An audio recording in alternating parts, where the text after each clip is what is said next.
ఆమేన్. ఆమేన్. ఆమేన్. ఒక్కసారి ప్రకటన గ్రంథము 22వ అధ్యాయము 15వ వచనం చూడు తల్లి. 22:15.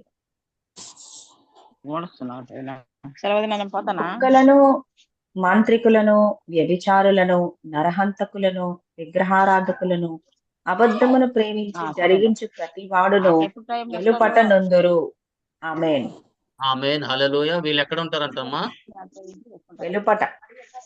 వెలుపట ఉందురు అని దేవుడి వాక్యం సెలవిస్తుంది. ఆమేన్. హల్లెలూయా. అంటే దేవుని యొక్క రాజ్యంలోకి, దేవుని యొక్క నూతన యెరూషలేములోకి ప్రవేశం అనేది వీళ్ళకి లేదు. వస్తా. పవన్ సరే.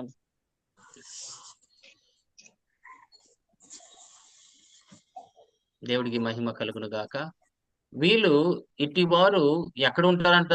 ముందుగా ఎవరున్నాడు అన్నాడు ఈ లిస్ట్ లో? కుక్కలను అన్నాడు. కుక్కలు. ముందు కుక్కల్ని అన్నాడు. అంటే ఇక్కడ చాలా మంది ఉన్నారు. కానీ మనము ఈ దినాన ఒక్కసారి ఈ కుక్కలు ఎవరో మనం ఒకసారి చూద్దాం. మీరు సామెతల గ్రంథము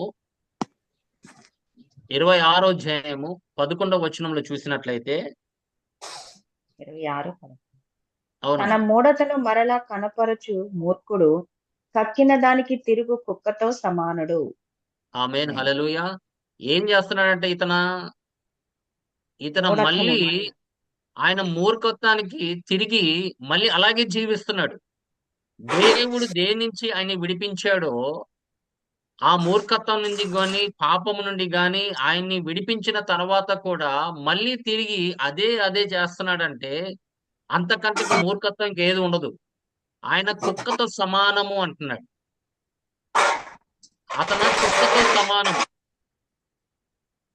తన పవన్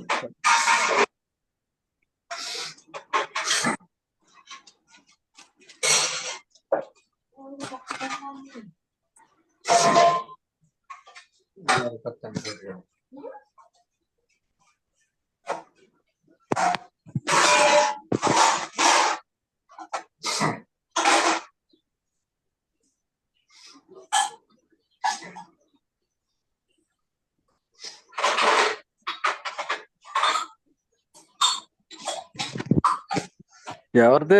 రెడ్మీ 10 అండి, వాళ్ళ దగ్గర నుంచి వస్తుంది. రెడ్మీ 10. పవన్ గారు, డాక్టర్ గారు, చిన్నారి, దాన్ని ఏమన్నా మ్యూట్ చేయగలరా?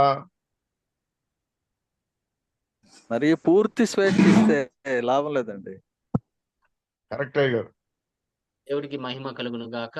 ఇలాంటి వారు అంటే వాళ్ళ మూర్ఖత్వాన్ని నుండి వాళ్ళు మానేసి మళ్ళీ అదే మార్గంలో వెళ్ళే వారిని ఏమంటారంటే తన వాంతికి వాళ్ళు వెళ్ళినట్టే మళ్ళీ తిరిగి. అందుకోసమే పేతురు కూడా అదే మాట సెలవిచ్చాడు.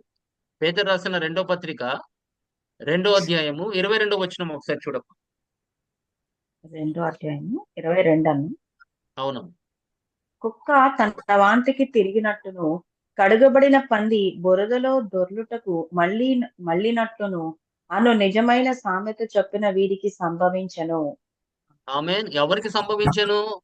ఎవరు దేవుడు తన కృప చేత వాళ్ళని రక్షించి వాళ్ళని విడిపించి రక్తంతో కడిగి పరిశుద్ధపరిచిన తర్వాత కూడా తిరిగి మళ్ళీ అదే జీవితము కొనసాగే వాడిని కుక్కతో సమానముగా బైబిల్ చెప్తుంది. ఎందుకంటే వాళ్ళు చేసేది చేస్తానే ఉంటారు.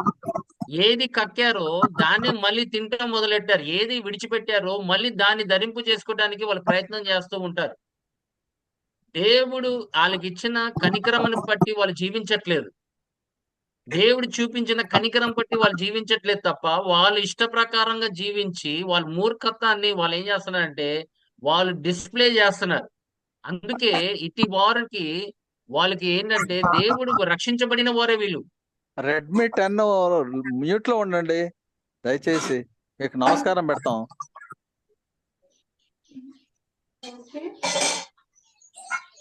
వాళ్ళు అసలు వదిలేసి ఆమెను పనులు చేసుకుంటా ఉన్నారు.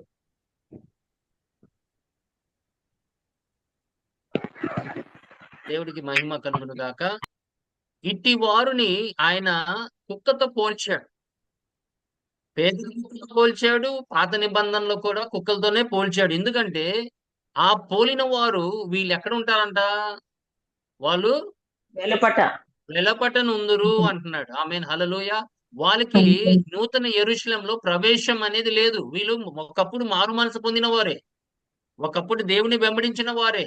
కానీ మళ్ళీ తిరిగి వాళ్ళ జీవితాలు ఎలాగైందంటే, దేవుని యొక్క కృపని విడిచిపెట్టి వాళ్ళు ఎక్కడికి వెళ్ళిపోయారు? మళ్ళీ తిరిగి వాళ్ళ జీవితాలకి వాళ్ళు వెళ్ళిపోయారు. అందుకే దేవుడు కుక్కల్ని వాడేం చేశాడంటే, ఆయన వెళ్ళపట్టి చీకట్లో వాళ్ళని వదిలేసి, వాళ్ళకి నూతన యెరూషలేములోకి ప్రవేశము లేకుండా చేశాడు. దేవుడికి మహిమ కలుగును గాక.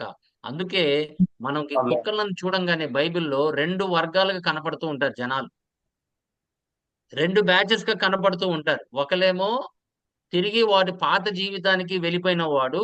రెండో వాడేమో దేవుడు తన కాపర్ల గురించి ఒక మాట మాట్లాడాడు. యెషయా గ్రంథము 56 అధ్యాయము 11వ వచనం చూడు తల్లి. 56:11. కుక్కలు తిండికి అతురపడును, ఎంత తిననను వాటికి తృప్తి లేదు. ఆమేన్. చదవమ్మా. ఈ కాపరులు అట్టివారే, వారు దేనిని వివేచింపజాలరు. వారందరూ తమకిష్టమైన మార్గమున పోవుదురు. ఒకడు తప్పకుండా అందరూ స్వప్రయోజనమే విచారించుకొందురు. ఆమేన్, హల్లెలూయా. ఇప్పుడు కాపరుల్ని కుక్కలతో పోలుస్తున్నాడు. ఎలాంటి కాపరుల్ని? అందరిని కాదు. కొంతమంది కాపరులు ఉన్నారంట. వాళ్ళు కుక్కలకి తిండికి ఆతరపడినట్టు ఎంత తినినా వాళ్ళకి తృప్తి అనేది లేదు. అంటే వీళ్ళు ఎలాంటి కాపరులు అంటే మనుషుల దగ్గర దోచుకునేవారు. వీళ్ళు ఎలాంటంటే వాళ్ళకి ధనాపేక్ష కలిగిన వారు. వాళ్ళ హృదయం అంతా డబ్బు తప్ప ఇంక ఏ మాట ఉండదు వాళ్ళలో. ఎంతసేపు డబ్బు గురించే ప్రకటిస్తూ ఉంటారు. డబ్బు ఆదాయం మీద ప్రకటిస్తూ ఉంటారు. మనం డబ్బు ఎలా సంపాదించాలో అని ప్రకటిస్తారు గానీ, మనం దేవునికి ఎలా పరిశుద్ధులుగా ఉండాలి, ఎంత నీతిమంతులుగా ఉండాలి, అనుదినము మన పాపాల్ని ఒప్పుకున్నట్లుగా వాళ్ళు ఏం చేస్తారంటే, వాళ్ళు జనాల్ని నడిపించరు. అందుకే ఈ చివరి దినాల్లో మనం కూడా వివేచన కలిగి ఉండాలి. వివేచన కలిగి ఉండాలి. ఎందుకంటే ఈ ప్రాస్పెరిటీ గాస్పెల్ అనేది ఆ గాస్పెల్ ఎలాంటిదంటే అది వేరే యొక్క సువార్త. అది వేరే యొక్క సువార్త కింద వస్తది. అలాంటి సువార్త ఎవరన్నా గాని ప్రకటించినా వాడు శాపగ్రస్తుడు అవును గాక అన్నాడు. అందుకే ప్రభువునే మనకి చెప్పిన సువార్తే మనం ప్రకటించాలి. సువార్త మనిషిని రక్షించటానికి, ఒక మనిషిని దేవుడితో సమాధానపరచటానికి సువార్త. అంతే తప్ప సంపాదన కాదు. అందుకే దేవుడు మన ప్రభువైన యేసుక్రీస్తు 12 మంది శిష్యులని ఆయన పిలిచి వాళ్ళకి అధికారం ఇచ్చిన తర్వాత, వాళ్ళకి పంపించిన తర్వాత ఒకటే అడిగాడు వాళ్ళు తిరిగి వచ్చిన తర్వాత. మీరు వచ్చిన తర్వాత మీకేదైనా కొదువయిందా అని అడిగాడు. ఎందుకంటే ఆయన ప్రజల్ని పంపించిన దేవుడు, ఆయన దాసుల్ని పంపించిన దేవుడు వాళ్ళకి ఏది కావాలన్నా సమస్తము సమకూర్చువాడు ఆయనే కాబట్టి. మీరు ఎక్కడికి వెళ్ళినా కూడా మీరు పట్టుకొని వెళ్ళొద్దన్నాడు. మీరు సంచులు పట్టుకొని వెళ్ళొద్దన్నాడు. మీరు వెళ్ళండి. భోజనం పెడితే మీరు తినండి. అక్కడ సమాధానము మీరు ఆ గృహం మీద మీరు పలుకుమన్నాడు. అంతే తప్ప మనకి ధనాపేక్ష అన్న హృదయము మనలో ఉండకూడదని దేవుడు ఈ పొద్దున సమయ కాలము మనకి తెలియపరుస్తున్నాడు. ఎందుకనగా తిమోతికి రాసిన మొదటి పత్రిక 1వ అధ్యాయము 6వ అధ్యాయము 10వ వచనం చూడు తల్లి. 1 తిమోతి 6వ అధ్యాయమేనా? 6వ అధ్యాయము 10వ వచనం. 10వ వచనం. ఎందుకనగా ధనాపేక్ష సమస్తమైన కీడులకు మూలము. కొందరు దానిని ఆశించి విశ్వాసము నుండి తొలగిపోయి నానా బాధలతో తమ్మును తామే పొడుచుకొనిరి. ఆమేన్, దేవుడికి మహిమ కలుగును గాక. మీరు గమనించండి దేవుని సంగమా. బైబిల్ ధనము గురించి ఎప్పుడుగా బ్యాడ్ గా మాట్లాడేది, కానీ ధనాపేక్ష గురించి మాట్లాడాడు. మీరు గమనించండి. మీరు జాగ్రత్తగా చదివినప్పుడు దేవుడి వాక్యం ఏం చెప్తుందంటే, ధనాపేక్ష కలిగిన మనస్సు అది కీడుకి మూలము అన్నాడు. ఎందుకంటే వాళ్ళకి మనశ్శాంతి ఉండదు. వాళ్ళకి ఎంత వచ్చినా కూడా, ఎంత సంపాదించినా కూడా వాళ్ళకి మనశ్శాంతి, సమాధానం అనేది ఉండదు. వాళ్ళకి ఏంటంటే వాళ్ళు కూడుకొని వాళ్ళకి మనశ్శాంతి లేక ఆ డబ్బంతా ఎక్కడికి వెళ్తుందంటే ఎవరో దాన్ని దొంగలిస్తూ ఉంటాడు. అందుకే దేవుని సంగమా, దేవుడు మనకి హెచ్చరించేది ఏంటంటే ధనాపేక్ష మనలో ఉంటే గనక అది కీడుకి మూలము. కొందరు దాన్ని ఆశించి విశ్వాసం నుండి తొలగిపోయారని దేవుడి వాక్యం తొలగిపోయారు. సెలవిస్తుంది. ఆమేన్. విశ్వాసాన్ని విడిచిపెట్టి వెళ్ళిపోయారంట. ఎందుకంటే వాళ్ళకి ధనము ముఖ్యము, దేవుడు కాదు. వాళ్ళకి రక్షణ కాదు ముఖ్యము, వాళ్ళకి ధనము. ఎందుకంటే వాళ్ళ మనస్సు, హృదయం అంతా ధనం మీద వాళ్ళ ఆశగా ఉంది కాబట్టి వాళ్ళు జీవం గల దేవుని విడిచిపెట్టి వాళ్ళు ఏం చేశారంటే ఈ ధనము వెనక వాళ్ళు పడి వాళ్ళు ఏమైపోయారు? విశ్వాసం నుంచి తొలగిపోయారు అంటున్నాడు. అది అసాధ్యమా అంటే సాధ్యమే. అందుకోసమే కదా ఈ లేఖనములు ఆయన తిమోతికి రాశాడు. పౌలు గారు తిమోతికి రాయటం ఎందుకంటే ఆయన సంఘం కాపరి కాబట్టి. అలాంటి మీ సంఘంలో ఎవరన్నా ఉన్నారేమో వాళ్ళకి చెప్పు. ధనాపేక్ష కలిగిన వాడు కీడుకు మూలము అంటున్నాడు. అలాంటి మనస్తత్వం కలిగిన వారు మీ సంఘంలో ఉన్నారేమో అని చెప్పు అని చెప్పి ఆయనకి లేఖనం రాశాడు. ఎందుకంటే కొన్నిసార్లు డబ్బు వచ్చే కొద్దీ ఆ డబ్బు మీద ఆశ ఏమవుతుందంటే పెరుగుతుంది. ధనము పెరిగే కొద్దీ మన మనస్సు అంతా దాని మీదకి వెళ్ళిపోతుంది. అప్పుడు ఏమవుతుందంటే వాక్యముని మనము దేవుని యొక్క వాక్యము ప్రకారంగా మనం ప్రకటించకుండా మనం ఏం చేస్తామంటే కలిపి వాక్యము మనం చెప్తూ ఉంటాం. దేవుని సంగమా, మనము దేవుని యొక్క సంఘముగా ఉన్నప్పుడు దేవుడే మనల్ని దీవిస్తాడు, దేవుడే మనల్ని లేవనెత్తుతాడు, దేవుడే మనకి సమృద్ధికి ఇచ్చేవాడు ఆయనే కాబట్టి ఆయన మీద మనం ఆధారపడాలి. ఆయన మనల్ని ఎంత దీవించినా ఎంత ఆస్వాదించినా మనకి మన దృష్టి మన ప్రభు అయిన యేసుక్రీస్తు మీద చివరి వరకు మనం నిలబెట్టుకోవాలి. అది దేవుడు ఆశించేది. అందుకోసం ఇజ్రాయెల్ ప్రజలతో ఆయన చెప్పిన మాటలు మేము త్వరలో చెప్పబోతున్నా. ఆయన ఇజ్రాయెల్ ప్రజలతో చెప్పింది నూతన నిబంధనలు చెప్పింది ఒకటే. తర్వాత ప్రభు అయిన యేసుక్రీస్తు చెప్పిన మాటలే. మత్తయి సువార్త 6వ అధ్యాయం 24వ వచనము, లూకా సువార్త 16వ అధ్యాయం 13వ వచనం ఒకసారి చూడదాం. 6:24 ఎవడును ఇద్దరు 6:24 అవును. ఎవడును ఇద్దరు యజమానులకు దాసుడుగా నుండనేరడు. అతడు ఒకని ద్వేషించి ఒకని ప్రేమించును, లేదా ఒకని పక్షముగా నుండి ఒకని తృణీకరించును. మీరు దేవునికిని సిరికిని దాసులుగా నుండనేరరు. ఆమేన్. ఆమేన్. హల్లెలూయా. మీరు ఎవరికో ఒకరికి యజమానుడు. అది దేవుడైనా ఉండాలి, అది లేకపోతే సిరి అయినా ఉండాలి. లేదు నాకు రెండు కావాలంటే కుదరదు అంటున్నాడు దేవుడు. మీరు ప్రేమిస్తే సిరిని ప్రేమించు, లేకపోతే నన్ను ప్రేమించు. నన్ను ప్రేమించిన వారికి నిత్య జీవం, నన్ను ప్రేమించిన వారికి నేను సమస్తము సమకూరుస్తాను అంటున్నాడు. అందుకోసం ఏం తినాలి, ఏం త్రాగాలి, ఏం ధరించుకోవాలి అన్యులు ఆలోచిస్తారంట అలాంటి ఆలోచన. కానీ దేవుడి బిడ్డలైతే వాళ్ళకి సమృద్ధిగా ఆయన ఇస్తాడని వాగ్దానం చేశాడు. నువ్వు నా నీతి నా రాజ్యముని నువ్వు వెతుకు చాలు అంటున్నాడు. నేను నీకు సమస్తము నీకు కావాల్సినన్ని నేను నీకు సమకూరుస్తాను అంటున్నాడు. ఎందుకంటే ధనాపేక్ష వలన, లేకపోతే ధనము వలన, లేకపోతే డబ్బు మైండెడ్ గా అయితే ఉంటే గనక మనము విశ్వాసం నుంచి తొలగిపోవటానికి చాలా సులువు. అదే లూకా సువార్త 16:13లో చెప్తున్నది అదే. ఏ మనము సేవకుడును ఆ, ఏ సేవకుడును ఇద్దరు యజమానులను సేవింపలేడు. వాడు ఒకని ద్వేషించి ఒకని ప్రేమించును, లేక ఒకని అనుసరించి ఒకని తృణీకరించును. మీరు ఇప్పుడు దేవునిని చెప్పండి, సిరిని దేన్ని ఎవరు ప్రేమిస్తున్నారు? ఏ యజమానిని నువ్వు ప్రేమిస్తున్నావు? దేవుణ్ణి ప్రేమిస్తున్నావా? దేవుణ్ణి యజమానుడైతే దేవుణ్ణి ప్రేమించు. అదే సిరిని అయితే నువ్వు సిరి. సిరిని ప్రేమించు. అంటే నీలో దేవుడి ప్రేమ లేనట్లే కదా. ఎవరో ఒకరినే ప్రేమించమంటున్నాడు, ఎవరో ఒకరిని సేవించమంటున్నాడు. అది దేవుడా, సిరియా? అది నిర్ణయించుకోవాల్సింది నువ్వు, అది నిర్ణయించుకోవాల్సింది నేను. యెహోషువ చెప్పినట్లుగా నేను నా ఇంటి వారు యెహోవాని సేవించెదము అన్నాడు. ఆమేన్. అది ఒక నిర్ణయము, నువ్వు తీసుకోవాల్సిన నిర్ణయం అది. ఈ దినము కూడా నీకు అలాంటి ఆలోచనలు ఉంటే అవన్నీ పక్కన పెట్టేసేయండి. దేవుని వెంబడించు. దేవుడు నీకు సమృద్ధిగా ఇస్తాడు, దేవుడు నీ బిడ్డల్ని దీవిస్తాడు, దేవుడు నీ బిడ్డల్ని లేవనెత్తాడు. ఆయన ఇచ్చే ఐశ్వర్యం ఇట్టి అట్టి కాదు. దేవుడు మనల్ని దీవించినప్పుడు జనాలు ఆశ్చర్యపోతారు. ఆయన ఇచ్చే జ్ఞానం గాని, ఆయన ఇచ్చే మనకి ఏదైనా గాని దేవుడిచ్చేది అది నిరంతరము అది మనకి దీవెనకరంగానే ఉంటుంది. కానీ ధనాపేక్ష వలన, డబ్బు ఆశ వలన మనకేమవుతుందంటే అనేక ఆలోచనలు మనం కలిగి ఉండి, మనం విశ్వాసం నుంచి తొలగిపోవడానికి అది సులువుగా ఉంటుందని దేవుడి వాక్యం మనకి ఈ పొద్దున సమయకాలం మనకి తెలియపరుస్తున్నాడు. ఆమేన్. హల్లెలూయా.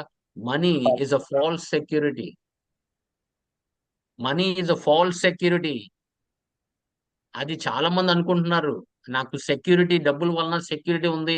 నా హోదా వలన సెక్యూరిటీ ఉంది. ఆ! నాకున్న ఆస్తులను బట్టి నాకు సెక్యూరిటీ ఉంది. లేదు దేవుని సంగమా. ప్రభు చెప్పిన మాట మనం ఎప్పుడు మర్చిపోకూడదు. ఈ దినాన నీ ప్రాణము దేవుడికి అవసరమైతే ఏం చేస్తావు అన్నాడు. ఎవరితో మాట్లాడాడు? ధనవంతుడితో మాట్లాడాడు. అందుకే మనం చాలా జాగ్రత్తగా ఉండాలి. దేవుడిచ్చిన వాటితో మనం తృప్తిగా మనం జీవించాలి. దాని మీద మనం కట్టుకుంటూ వెళ్ళాలి. ఆయన ఇచ్చిన వాటి మీదే. అంతే తప్ప దానికి ఇంకా మించి ఆశ ఉంటే గనక అది వెంటనే మనం దేవుడి సన్నిధిలో పశ్చాత్తాపడి, ప్రభువా నువ్వు ఎంత ఇస్తే నేను అంతే తీసుకుంటాను. అందుకోసమే దావీదు అన్నాడు, ఆమేన్. నాకు ఎక్కువ ఇవ్వమాకయ్యా, నేను నిన్ను మర్చిపోతానన్నాడు. నాకు తక్కువ ఇవ్వమాక, నేను దొంగతనం చేయడానికి ప్రయత్నం చేస్తానన్నాడు. నాకు కావాల్సింది నాకు ఇవ్వు దయచేయి ప్రభువా. అందుకోసం ప్రభువు తన ప్రార్థనలో అనుదిన ఆహారము మాకు దయచేయి అని సెలవిచ్చాడు. దేవుని సంగమ, కీర్తన గ్రంథము 52వ అధ్యాయము 7వ వచనం ఒకసారి చూడండి. వ్యాపారం.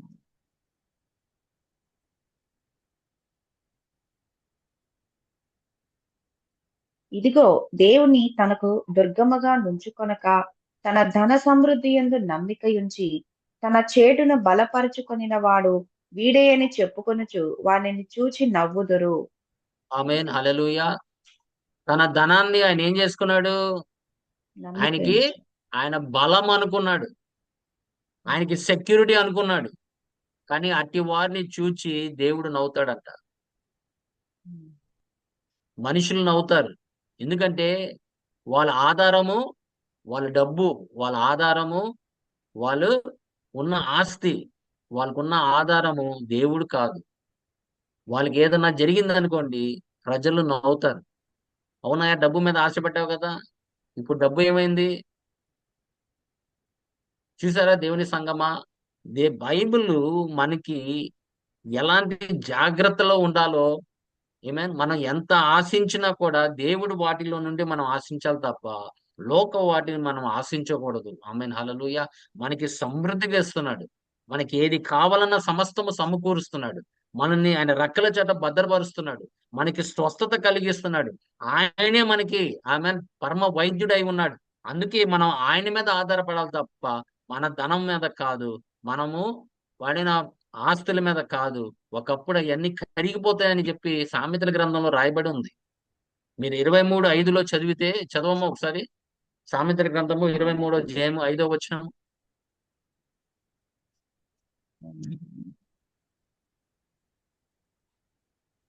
4 నుంచి చదవ పర్లేదు. నీవు ఐశ్వర్యము పొంద ప్రయాస పడకము. నీకు అతి అభిప్రాయము కలిగినను దాన్ని విడిచిపెట్టుము. నీవు దాని మీద దృష్టి నిలిపిన తోడనే అది లేకపోవును. నిశ్చయముగా అది రెక్కలు ధరించి ఎగిరిపోవును. పక్షిరాజు ఆకాశమునకు ఎగిరిపోవునట్లు అది ఎగిరిపోవును. చూసారా దేవుని సంగమా? నీ దృష్టి వాటి మీద నువ్వు పెట్టినప్పుడు అది ఒక్కసారి ఏమవుతుందంట, దానికి రెక్కలు వచ్చి ఎగిరిపోతుందంట. ఎందుకంటే వాళ్ళు ధనం మీద వాళ్ళ యొక్క మొత్తం సెక్యూరిటీ అంతా వాళ్ళ ధనం మీద పెట్టారు. వాళ్ళకున్న ఆస్తుల మీద పెట్టారు. దేవుడి మీద పెట్టలేదు. ఒక్కొక్కసారి రాత్రికి రాత్రి ఏదైనా జరగవచ్చు. అందుకే మన సెక్యూరిటీ అయితే మన ప్రభువే. ఆయనే మనకు సమస్తమై ఉన్నాడు.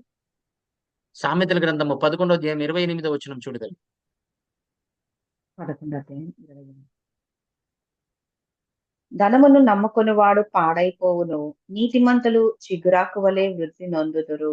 ధనంని నమ్ముకున్నవాడు పాడైపోవును. పాడైపోవును, నీతిమంతుడు చిగురు వలనే చిగురాకు వలె వృద్ధి నందుదు. వృద్ధి నందును. వృద్ధి నందురు అంటున్నాడు. దేవుడికి మహిమ కలుగును గాక. ఆమేన్, హల్లెలూయా. చూసారా, ధనము వలన మనం ఏమైపోతాం? పాడైపోతామంట. మన మనస్సు మార్చేస్తుంది. దేవుడి మీద దృష్టి మీద నుండి లోకానికి, దేవుడి మీద దృష్టి నుండి ధనాపేక్ష మీదకి, అలా చిన్న చిన్నగా ఒకే దినాన అవి జరగదు. ఇది కొంతకాలానికి. నీకు డబ్బు పెరిగే కొద్దీ, శాలరీ పెరిగే కొద్దీ, నీకు ఐశ్వర్యం పెరిగే కొద్దీ ఏమవుతుందంటే నీ మనసు అలాగా మారిపోయి చిన్న చిన్నగా దేవుడి మీద నీ ప్రేమ చల్లారైపోతూ ఉంటది. వాడు చాలా తెలివి గలవాడు, ఆడు కుయుక్తి గలవాడు. వాడు ఒక దినాన్న నేను అలా చేయడు. చిన్న చిన్నగా ఆశ కలిగించి నిన్ను వదిలిపెట్టేస్తాడు. ఇంకా నీ మనస్సు, నీ మొత్తం ఆయన దాని మీదే ఉంటుంది. ఆయన అలా తయారు చేస్తాడు జనాల్ని. అందుకే మనము ఆయన పౌలు గారు చెప్పిన మాట మనం ఎప్పుడు మర్చిపోకూడదు.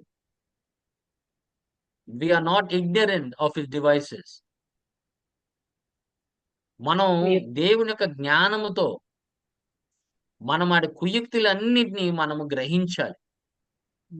ఏ విధంగా వాడు రావచ్చు, ఏ విధంగా దొంగతనం చేయవచ్చు, ఏ విధంగా చంపడానికి రావచ్చు అనేది మనం చాలా జాగ్రత్తగా మనం దేవుని యొక్క వాక్యము ద్వారా మనము ఎక్కడ మనం వాక్యం వినినా కూడా మనకి వివేచన వరం అనేది ఉండాలి. వాళ్ళు ఎవరి గురించి మాట్లాడుతున్నారు, దేని గురించి మాట్లాడుతున్నారు, మనకి ఆ వాక్యము దేవుడికి దగ్గర తీసుకెళ్తుందా లేదా, మమ్మల్ని పవిత్రగా మారుస్తుందా లేదా, ఆయన మనల్ని దేవుడి యొక్క నీతి వైపున అది త్రిప్పుతుందా లేదా, దేవుడితో సమాధాన పరుస్తుందా లేదా, ఆ వాక్యం అనేది మనం చాలా జాగ్రత్తగా ఈ చివరి దినాల్లో ఉండాల్సిన అవసరము దేవుని సంఘానికి ఉంది. అందుకోసం దేవుడు వరాల్లో ఒకటి వివేచన వరం ఇచ్చాడు. ఆ వివేచన వరం ఏ ఆత్మ నీతో మాట్లాడుతుందో నువ్వు వివేచించాలి. ఏ వాక్యము నీ దగ్గరికి వస్తుందో నువ్వు వివేచించాలి. నీకు వాక్యము తెలియకపోతే నువ్వు ఎలా వివేచిస్తావు? ఏ ఆత్మ మాట్లాడుతుందో నువ్వు ఎలా గ్రహిస్తావు? వాళ్ళని హృదయంతో మాట్లాడుతున్నారా, నీ జేబులతో మాట్లాడుతున్నారా అనేది ఎలా గ్రహిస్తావు? అందుకే దేవుని సంగమా, ధనము అనేది మనం చాలా జాగ్రత్తగా మనం ముందుగా మనం వెళ్ళేటప్పుడు ఎంత పెరిగినా కూడా మన దాని మీద లక్ష్యం అనేది పెట్టరాదు. దేవుడు మనం ఎంత దీవించినా, ఎంత ఆస్వాదించినా, ఎంత హోదా ఇచ్చినా వాటి మీద కాదు, మన ప్రభు అయిన యేసుక్రీస్తే మనకి సమస్తమై ఉన్నాడు. ఆమేన్, హల్లెలూయా. మన విశ్వాసానికి కర్త, దాన్ని కొనసాగించేవాడు ఆయన వైపే మనం చూచుకుంటూ మనం నడవాలి. హెబ్రీయులు రాసిన పత్రిక 13వ అధ్యాయము 6వ వచనం చూడు తల్లి. అలాగే ద్వితీయోపదేశ కాండము 8వ అధ్యాయము 11 నుంచి 14 వరకు. హెబ్రీయులు 6:13. 13:6. హోషేయ సారీ 13:6. కాబట్టి ప్రభువు నాకు సహాయకుడు, నేను భయపడను, నరమాత్రుడు నాకేమి చేయగలడు అని మంచి ధైర్యముతో హోషేయ గ్రంథం చెప్పగలను. హోషేయ గ్రంథము 13వ అధ్యాయము 6వ వచనం. 13 హోషేయ.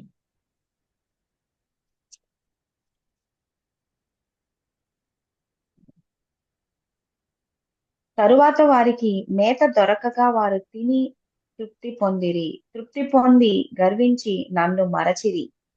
ఆమేన్, హల్లెలూయా. చాలా మంది దేవుని సంగమా, దేవుడు వాళ్ళకి తృప్తిగా ఇచ్చినప్పుడు, వాళ్ళకి సమృద్ధికి ఇచ్చినప్పుడు, వాళ్ళు కొంతకాలానికి దేవుని మర్చిపోయిన వారిని కూడా నేను చూశాను నా జీవితంలో. వాళ్ళని ఎవరు లేవనెత్తారు, ఎవరు రక్షించారు, ఎవరు వాళ్ళని పోషించింది, వాళ్ళు మర్చిపోయారు.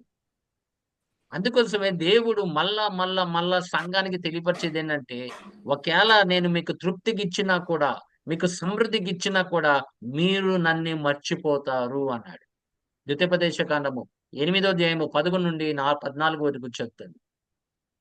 8వ ఇంకొకసారి చెప్పరాను. 8వ అధ్యాయం ద్వితీయోపదేశ కాండము 8వ అధ్యాయము 11 నుండి 14 వరకు. 11.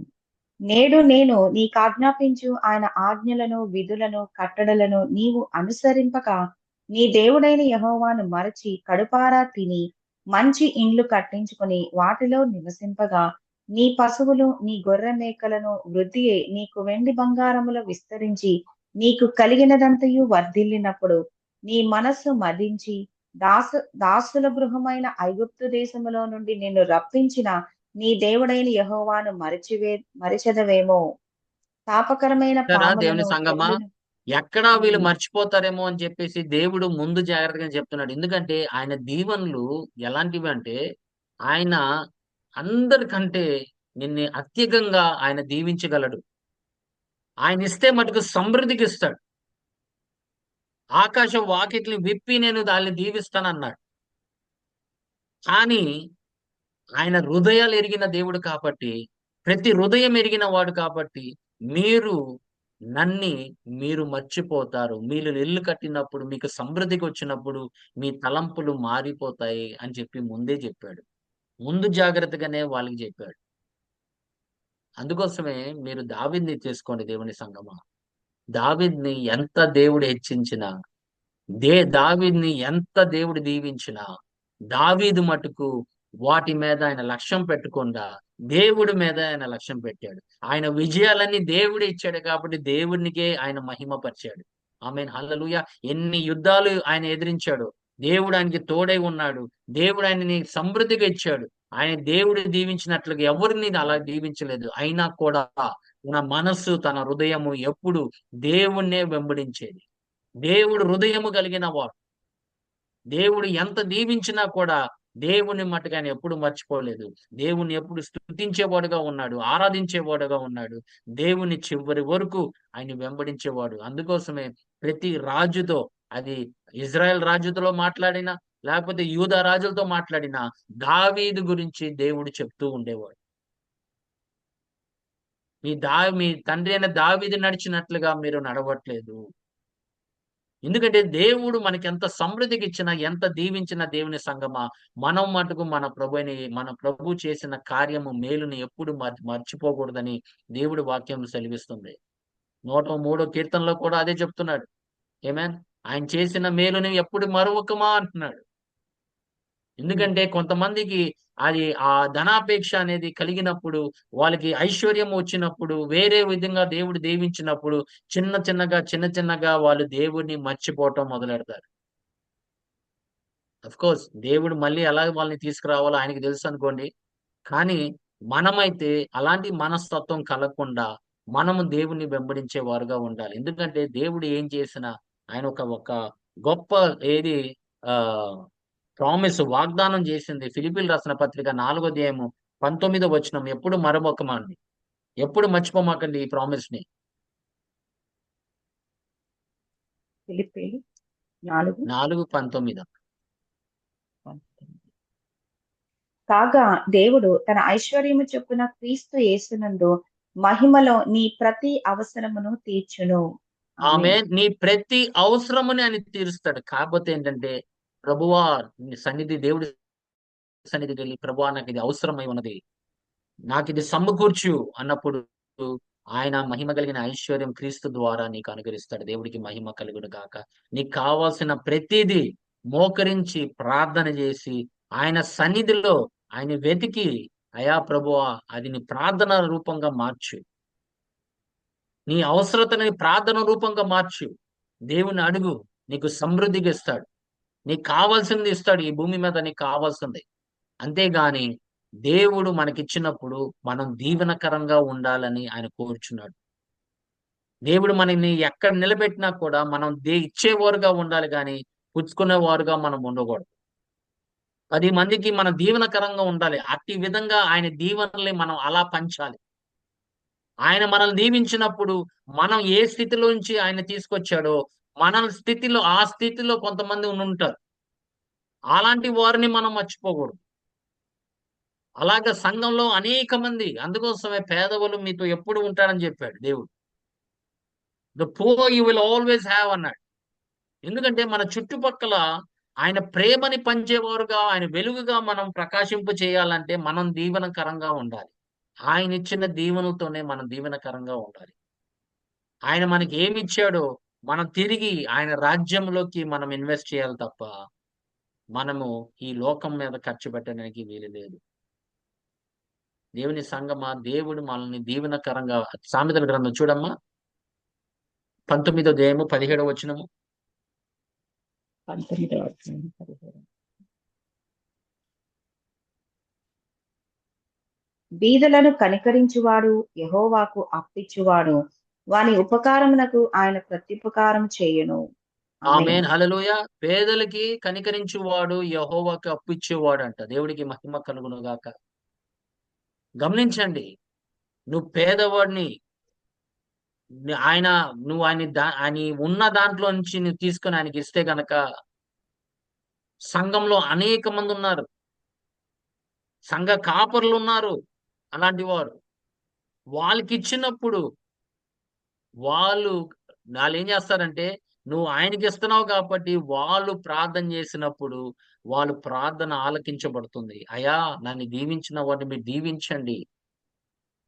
అందుకోసం అబ్రాహాం చెప్పాడు, నిన్ను దీవించిన వాడిని నేను దీవిస్తాను, నిన్ను శపించిన వాడిని నేను శపిస్తాను. మనం దేవుడి పిల్లల్ని దీవించినప్పుడు దేవుడు మనల్ని దీవిస్తాడు. దేవుడి పిల్లల్ని దీవించినప్పుడు దేవుడు నీ పిల్లల్ని దీవిస్తాడు. మనం వేరే వాళ్ళని లేవనెత్తినప్పుడు నీ బిడ్డల్ని దేవుడు లేవనెత్తాడు, నీ కుటుంబాన్ని లేవనెత్తాడు. నువ్వు ఎట్టి విత్తనమును వేస్తున్నావు, నువ్వు అట్టి పంట నువ్వు కోస్తావని దేవుడు వాక్యం సెలవిస్తుంది. దేవుని సంగమా, అందుకే మనము దేవుణ్ణి ఇచ్చేవారుగా ఉండాలి. ఎందుకంటే ధనం అనేది వేరే విధాలుగా మనం వాడడానికి అవకాశం ఉంటుంది. అది దేవుని రాజ్యము కొరకు గాని లేకపోతే ఆయన పేదవాళ్ళని ఆయన మనము తలంచుకోవాలి తప్ప మనము వేరే వాటి మీద మన ధ్యాస అనేది ఉండకూడదు. ఆ ధనం మీద మన ధ్యాస వచ్చిందంటే, ఆ ధనాపేక్ష కలిగి ఉన్నామంటే గనక మనము విశ్వాసం నుంచి తొలగిపోవడానికి సులువుగా ఉంటుంది. ఆమేన్, హల్లెలూయా. అందుకోసమే కొలొస్సీయులకు రాసిన పత్రిక 3వ అధ్యాయం 5వ వచనంలో పౌలు గారు సంఘంతో మాట్లాడి దీని కావున ఉమ్, కావున భూమి మీదనున్న మీ అవయవములను అనగా జారత్వమును, అపవిత్రతను, కామతులతను, దురాశను, విగ్రహారాధన అయిన ధనాపేక్షను చంపివేయుడి. వాటి దేంతో వలన పోల్చాడు చూడండి, ధనాపేక్షని దేంతో పోల్చాడు చూడండి, విగ్రహారాధన విగ్రహారాధనతో పోల్చాడు. నేను విగ్రహారాధన చేయను బ్రదర్, నేను అసలు విగ్రహారాధన చేయను బ్రదర్ అంటావు, కానీ నీ మనసులో నీ హృదయంలో ఉన్నది ధనాపేక్ష, అదే విగ్రహారాధన. వాటిని చంపివేయుడి అంటున్నాడు. ఒకవేళ నీ హృదయంలో ఉందేమో, నీ తలంపుల్లో ఉందేమో, ధనమును సంపాదించాలి, అదే ఆలోచనలో కలిగి ఉన్నావేమో, అది విగ్రహారాధన. అంటే దేవుడికి స్థలంలో నువ్వు వేరే వాటిని పెడితే అది విగ్రహారాధన. నీ హృదయంలో ఉన్న దేవుణ్ణి ఆ స్థలంలో వేరే వాటికి ఇచ్చావంటే అదే విగ్రహారాధన. What you replace in your heart with God is idolatry. అందుకే మనం చాలా జాగ్రత్తగా ఉండాలి దేవుని సంగమా. వాటిని మనం చంపివేయుడి అంటున్నాడు. ఎందుకంటే కొన్ని ఉదాహరణలు బైబిల్ చెప్తుంది మనకి. ఆమేన్. దేవుడి శిష్యుడే యూదా ఇస్కరియోతు. ఆయన డబ్బు సంచి ఆయన దగ్గర పెట్టుకున్నాడు. యోహాను సువార్త 12వ అధ్యాయము 6వ వచనము.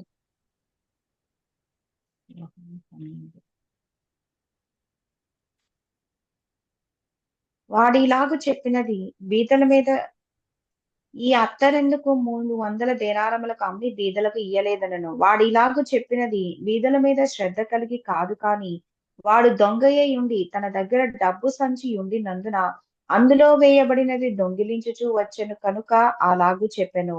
చూసారా, ఆయనకు పోగు చేసుకునే డబ్బుల్లో దేవుడి యొక్క మినిస్ట్రీ, ప్రభు అయిన మినిస్ట్రీలో కొంతమంది డబ్బులు ఇచ్చేవాళ్ళు. ఎందుకంటే శిష్యులు తినాలి, వాళ్ళు ఎక్కడన్నా ఉండాలన్నా అప్పుడు డబ్బులు ఖర్చయ్యేది.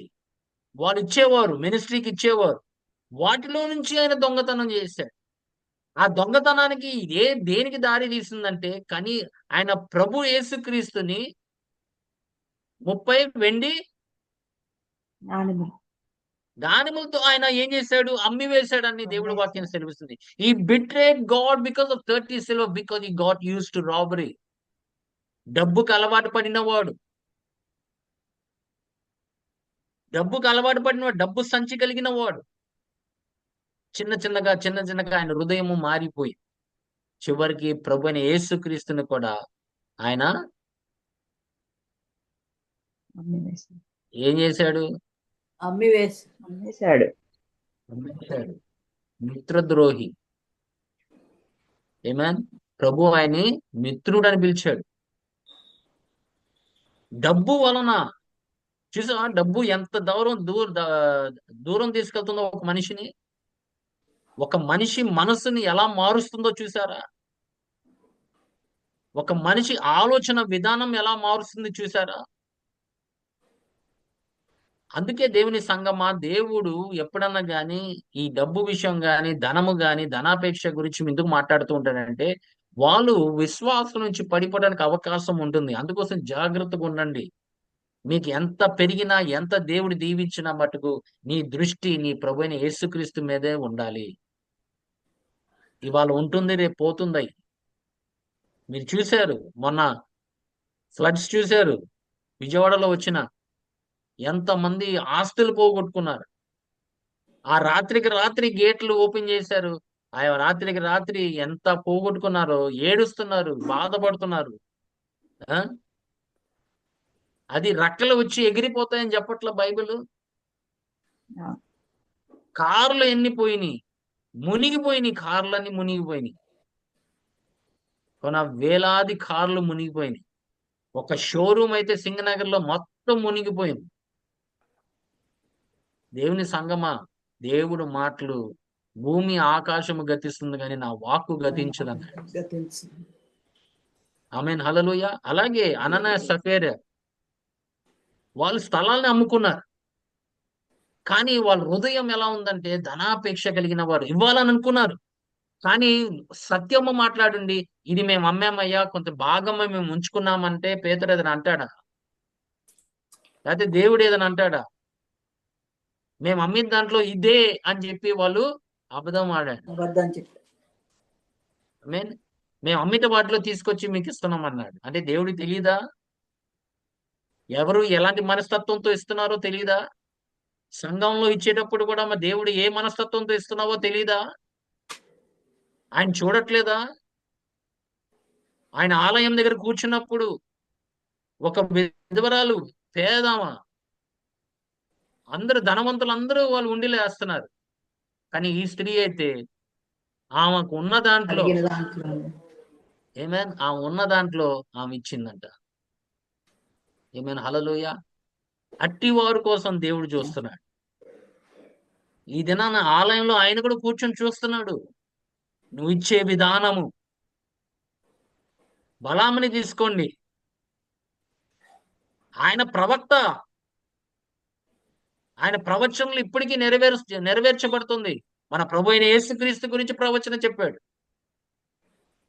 అలాంటి ప్రవక్త దేవుడు దేని దీవించాడు, నువ్వు శపించరాదంటే ఆయన ఏం చేశాడంటే బాలాకు వచ్చి మాటి మాటికి వచ్చి, అయ్యా నువ్వు వాళ్ళని శపించు అంటే, నేను వాళ్ళని శపించలేను, కానీ నేను నీకు ఒక మార్గం చూపిస్తాను, దేవుడే వాళ్ళని శపిస్తాడు అని చెప్పి ఏం చేశాడంటే, అందుకోసం బాలము బోధన అన్నాడు. యూదా గ్రంథంలో మీరు చూడమ్మా, యూదా గ్రంథం 1వ అధ్యాయము 11వ వచనము.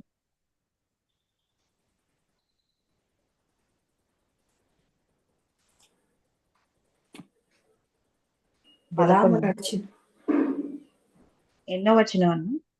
11వ వచనం. అయ్యో వారికి శ్రమ, వారు కయీను నడిచిన మార్గమున నడిచిరి, బహుమానము పొందవలెనని బిలాము నడిచిన తప్పు త్రోవలో అతురముగా పరిగెత్తిరి, కోరాహు చేసినట్టు తిరస్కారము చేసి నశించిరి. దేనికోసం ఆయన పరిచయం చేసింది? ధనము కోసము. ధనాపేక్ష కలిగిన వాడు. ఇప్పుడు దేవుడు వద్దన్నాడు, సరే కూర్చున్నాడు. కానీ ఆయన ఆలోచన ఏంటంటే ధనం మీద ఉంది కాబట్టి వీళ్ళని దేవుడి శపించాలి అని ఏం చెప్పాడంటే, ఏం లేదయ్యా రాజు, ఇక్కడ వీళ్ళు ఉన్న ప్రదేశంలో మీ వాళ్ళని దగ్గరికి తీసుకురా, మీ స్త్రీల్ని దగ్గరికి తీసుకురా, మీ పురుషులని దగ్గరికి తీసుకురా. ఇజ్రాయెల్ స్త్రీలు మీ పురుషులను చూసి వాళ్ళు పెళ్లి చేసుకుంటారు. అలాగే ఇజ్రాయెల్ మగవాళ్ళు మీ స్త్రీలను చూసి వాళ్ళు పెళ్లి చేసుకుంటారు. దేవుడు దానికి కోపగించి వాళ్ళని శపిస్తాడు అని ఏం చేశాడంటే, ఆ బోధన ద్వారా దేవుడు ఏం చేశాడు, ఆయన ప్రజల్ని ఆయన కోపగించాడు. దేవుని సంగమా, మనం అందుకోసమే మనము బోధించేటప్పుడు అది డబ్బు వలన బోధిస్తున్నామా, లేకపోతే ఒక ఆత్మని సంపాదించడానికి బోధిస్తున్నామా, ఒక మనిషిని బ్రతికింపు చేయడానికి బోధిస్తున్నామా, ఒక మనిషిని దేవుడి వైపు తిరపడానికి మనం బోధిస్తున్నామా, ఒక మనిషిని దేవుడితో సమాధాన పరచడానికి మనం బోధిస్తున్నామా అనేది చాలా అవసరం మన హృదయం. ఈ చివరి దినాల్లో అట్టి హృదయం కలిగిన దేవుడు సంఘ కాపర్ని లేవనెత్తును గాక. ఆమేన్, హల్లెలూయా. ఎందుకంటే ఒక మనిషి నశించిపోతుంటే దేవుడికి ఇష్టం లేదు. అది దేవుడు అందుకోసం తన కుమారుని పంపించాడు, అధికారం ఇచ్చాడు. ఈ అధికారము మనకిచ్చాడు. వెళ్ళి నా సువార్త ప్రకటించి ఉన్నాడు. మనము బలాములాగా మనసులో ఒకటి పెట్టుకొని, ఏమేన్, మనం సంపాదించడానికి కాదు సేవ. రుచితంగా మీరు పొందుకున్నారు, రుచితంగా మీరు ఇవుడి అన్నాడు. ఏమేన్, అది డబ్బుల కోసం అమ్మేది కాదు. ఎందుకంటే మన ధనము అక్కడ ఉంది. మన జీతము ఆయన వచ్చినప్పుడు ఆయన జీతము ఇస్తాడని చెప్పాడు. ప్రభు చాలా మందితో ధనం గురించి మాట్లాడాడు. జాగ్రత్త పడమని చెప్పాడు. శిష్యులతో మాట్లాడినప్పుడు కూడా అనేక మంది ధనవంతులు ప్రభు దగ్గరికి వచ్చినప్పుడు కూడా దేవుడు, నువ్వు సమస్తం విడిచిపెట్టి నన్ను వెంబడించినప్పుడు వాళ్ళు వెంబడించలా. ఎందుకంటే వాళ్ళ ధనాపేక్ష కలిగిన వారు. వాళ్ళ హృదయం ధనం మీద ఉంది. అయ్యా, నేను చిన్నప్పుడు వెంబడించాను. అయ్యా, ప్రతి ఆజ్ఞని నేను గైకొని నేను నడిచాను, చిన్నప్పటి నుంచే చేశాను అన్నాడు. సరే, నువ్వు చేసావు, మంచిదే. కానీ వాటిని విడిచిపెట్టి నన్ను వెంబడించాను. అమ్మా, అది మరిగా నేను చేయలేనన్నాడు. చూసారా దేవుని సంగమా? ఇప్పుడు ఎవరిని ప్రేమించినట్టు? దేవుని ప్రేమించినట్టునా, సిరిని ప్రేమించినట్లా? సిరిని ప్రేమించిన. మార్కు సువార్త 10వ అధ్యాయం 17 నుండి 22 వరకు చదువు తల్లి.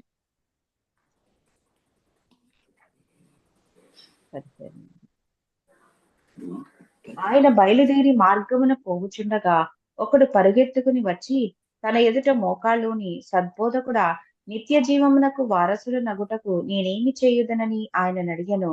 యేసు, నన్ను సత్పురుషుడునని ఏల చెప్పుచున్నావు? దేవుడొక్కడే కాని మరి ఎవడనూ సత్పురుషుడు కాడు.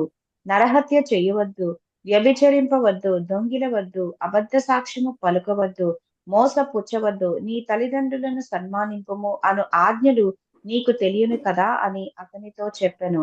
అందుకతడు, బోధకుడా, బాల్యము నుండి ఇవన్నీ అనుసరించుచునే ఉంటినని చెప్పెను. యేసు అతన్ని చూచి అతన్ని ప్రేమించి, నీకు ఒకటి కొదువుగా నున్నది.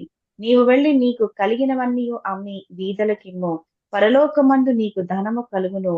నీవు వచ్చి నన్ను వెంబడించుమని చెప్పెను. అతడు మిగుల ఆస్తి కలవాడు కనుక ఆ మాటకు ముఖము చిన్నబుచ్చుకుని దుఃఖపడుచు వెళ్ళిపోయెను. ఆమేన్, దేవుడికి మహిమ కలుగును గాక. చూడ, నీకు ఒకటి కొదువు ఉందన్నాడు. అదేంటో ప్రభువుకి తెలుసు. ఆయన, నేను అన్ని ఆశ్చర్యించానయ్యా, నేను చేశాను, నువ్వు చెప్పినంత చేశాను. మా తల్లిదండ్రుని సన్మానించాను, నేను దొంగలించలేదు, నేను ఆజ్ఞలన్నీ నేను చిన్నప్పటి నుంచి నేను చేసుకుంటూ వచ్చాను అన్నాడు.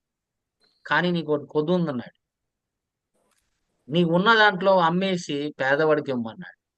వాడు ధనవంతుడు కదా, అంత సంపాదన, ఆయన సంపాదించినంతా, ఈ సంవత్సరాలంతా కూడుకొని ఆయన సంపాదించినంతా ఎలా వదిలిపెడతాడు? చూసారా దేవుని సంగమా? మనల్ని దేవుడు పరీక్ష పెట్టినప్పుడు మనం ఆయన్ని వెంబడిస్తామా, శరీని వెంబడిస్తామా అని పెట్టినప్పుడు మనం చాలా మంది ఈ పరీక్షలో ఓడిపోతారు.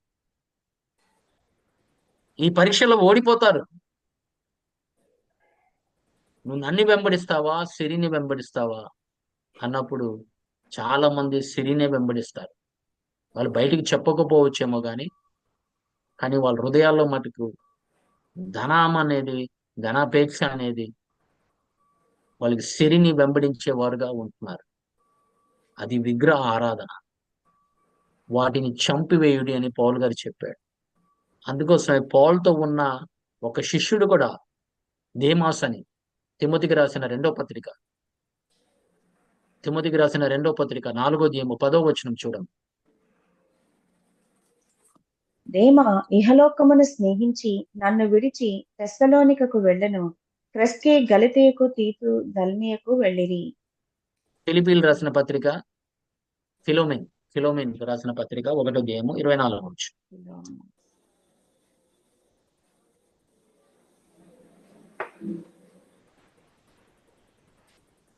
ఎన్నో అధ్యాయం, ఎన్నోనన్నా 1వ అధ్యాయము 24వ వచనం. 24 నుంచి. క్రీస్తు యేసునందు నా తోడి ఖైదీ అయిన ఎపఫ్రా, నా జత పని వారైన మార్కు, అరిస్తార్కు, దేమ, లూకా వందనములు చెప్పుచున్నారు. మన ప్రభు ఇప్పుడు దేమ ఒకప్పుడు పౌలుతో తిరిగినవాడు. పౌలు తిరిగిన ప్రదేశాలన్నీ తిరిగినవాడు. కానీ కొంతకాలానికి ఆయన ఏమైపోయాడు? ఈ లోకాల్లోకి వెళ్ళిపోయాడంట. లోకమును స్నేహించి ఆయన లోకంతో స్నేహం చేసి ఈ లోకంతో వెళ్ళిపోయాడని దేవుడి వాక్యం సెలవిస్తుంది. సేవకుల గురించి కూడా మాట్లాడతాడు దేవుడు. ఇప్పుడు సేవకులు దేవుణ్ణి, లోకాన్ని ప్రేమిస్తున్నారు, లోకపరంగానే జీవిస్తున్నారు, లోకపరంగానే వాళ్ళు ఆలోచన విధానము, లోకపరంగానే వాళ్ళు ప్రకటిస్తున్నారు దేవుని వాక్యం. They are not able to stand for the truth. They are not able to take a decision. ఈ ఎల్జిబిటి విషయం మీద వాళ్ళు డెసిషన్ తీసుకోలేకపోతున్నారు. వాక్యమా లేకపోతే లోకమా? లోకంని తృప్తిపరచాలా, దేవుని తృప్తిపరచాలా అనేది వాళ్ళు సందేహంలో ఉన్నారు. చాలా మంది లోకానికి వాళ్ళు తృప్తిపరుస్తున్నారు. దేవుని సంఘమా, మీరు చూశారో లేదో, లోకంలో ఉన్న సంఘాలన్నీ ఈ లోక సంబంధమైన విషయాల్లో గురించి మాట్లాడుతున్నా తప్ప దేవుడి వాక్యం ప్రకటించట్లేదు. ద చర్చ్ ఆఫ్ ఇంగ్లాండ్ ఒకప్పుడు ఎంత విశ్వాసం మీద నిలబడిన సంఘం అది. చర్చ్ ఆఫ్ ఇంగ్లాండ్ అంటే వాళ్ళు రోమన్ క్యాథలిక్స్ కి విరోధము. వాళ్ళు దేవుడి యొక్క నియమాల మీద నిలబడిన వారు. ఇప్పుడు వాళ్ళు ఏం చేస్తున్నారంటే ఈ ఎల్జిబిటి సిస్టమ్ ని స్వీకరించి ఇప్పుడు మెసేజెస్ అన్ని వాళ్ళకి అనుకూలంగా ఉన్నట్లుగా ఉన్నాయి. చూసావా? చిన్న చిన్నగా దేవుడి సంఘస్థులే, దేవుని యొక్క సంఘం, ఒకప్పుడు దేవుని యొక్క సంఘము. మరి ధీమా ఆ విధంగానే ఈ లోకాన్ని ప్రేమించి వెళ్ళిపోయాడట. చివరి దినాలలో మొదటి సూచన ఏంటంటే విశ్వాసము నుండి చాలా మంది పడిపోతారని చెప్పాడు. The falling away of the faith will happen in the last days. అది మొదటి సూచన. మన ప్రభు రాకడికి అతి సమీపమైన సూచన ఏంటంటే విశ్వాసం నుంచి చాలా మంది తొలగిపోతారు. లోకముని ప్రేమించి వాళ్ళు దేవుడి విశ్వాసం నుంచి విడిపోయి వాళ్ళు వెళ్ళిపోతారట. అందుకోసం పౌలు గారు మన ప్రభు అయిన యేసుక్రీస్తు యోహాను సువార్త 6వ అధ్యాయంలో ఆయన ఒకప్పుడు 70 శిష్యులు ఆయన వెంబడించాడు. వాళ్ళు ప్రభు బోధన విని మేము వెంబడించలేమని చెప్పి వాళ్ళు తిరిగి వెళ్ళిపోయిన తర్వాత తన 12 శిష్యుల వైపు తిరిగి ఆయన మీరు కూడా వెళ్ళిపోతారా అని అడిగాడు. ఆమె చెప్పమ్మా. సీమోను పేతురు, ప్రభువా, ఆ. ఎవని యొద్దకు వెళ్ళదమో, నీవే నిత్య జీవపు మాటలు గలవాడవు. ఆమేన్. ఆమేన్. హల్లెలూయా. ఆమేన్. దేవునికి మహిమ హల్లెలూయా. కలుగును. వాళ్ళు చివరి వరకు మన ప్రభు యేసుక్రీస్తును వెంబడించారు. మనము కూడా మన జీవితాల్లో మనం ఆయన్ని చివరి వరకు మనం ఆయన వెంబడించాలి. ఈ లోకంలో నీకు కావాల్సినంతా నీకు సమకూరుస్తారని వాగ్దానం చేశాడు. నీకు ఏది కొదువు ఉండదు, కానీ దృష్టి మటుకు చివరి వరకు నీ విశ్వాసం దృఢమై స్థిరపరచబడి ఆయన వైపు మనం చూస్తూ ఉండాలి తప్ప ధనం మీద నీ మనసుని పెట్టరాదు. ధనాపేక్ష కలిగిన మనస్సు హృదయం మనకు కలిగి ఉంటే కనుక ఈ దినాన్ని దాన్ని చంపివేయుడి. ఏమైనా హల్లెలూయా. లేకపోతే మన పిలుపుని మనం పోగొట్టుకుంటాం. గేహాజీ ఉన్నాడు, ఎలీషాతో పాటు ఉన్నాడు. ఆమేన్ హల్లెలూయా. ఎలీషా తర్వాత గేహాజీ అయి ఉంటాడేమో ప్రవక్త, మనకి తెలియదు. ఎందుకంటే గేహాజీ ఎలీషాతో పాటు ఉండేవాడు, కానీ ధనము వలన తన స్థానాన్ని ఆయన పోగొట్టుకున్నాడు.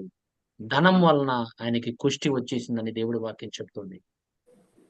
దేవుని సంగమా, మన అట్టివారుగా ఉండకుండా చివరి వరకు మన సిలువని మనమును మోసుకొని మన ప్రభుని యేసుక్రీస్తుని వెంబడించాలని ఈ పొద్దున సమయం కాలం దేవుడు మరొక్కసారి మనకి జ్ఞాపకం చేసుకున్నందుకు ఆయనకి కృతజ్ఞతాస్తుతులు స్తోత్రములు చెల్లించుకుంటూ దేవుడి కొద్ది మాటలు మన హృదయంలో ఫలింపులకు తీసుకొచ్చును గాక.